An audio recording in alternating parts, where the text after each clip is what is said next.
You can't tell me that you have 1 million naira and God led you to give 500 naira as an offering. I don't understand. Which God is that God? Amadioha. It's only Amadioha. It's only an oracle that you go to the shrine and give 200 naira and they accept.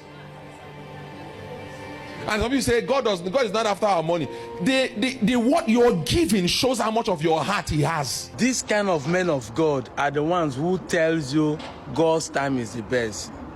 Have you asked yourself, if God live in eternity where there's no time, no day, no night, no sun, no season, no rain, do God have time? Can God give you the time? Now, I've had this question 1 million times, and I don't want people to beat around the bush.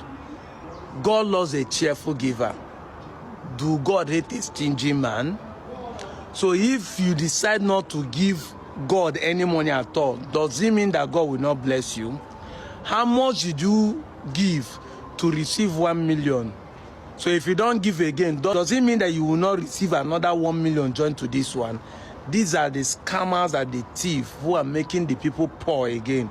These kind of men of God are the ones that even when you give extra 10,000 out of the 1 million, he will still tell you that you have not given God anything.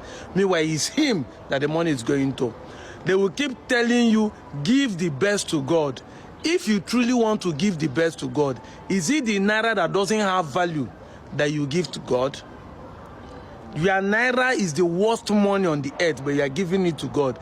That's to tell you it's the men who stand here, we tell you they are men of God that are eating this money. Scammers everywhere.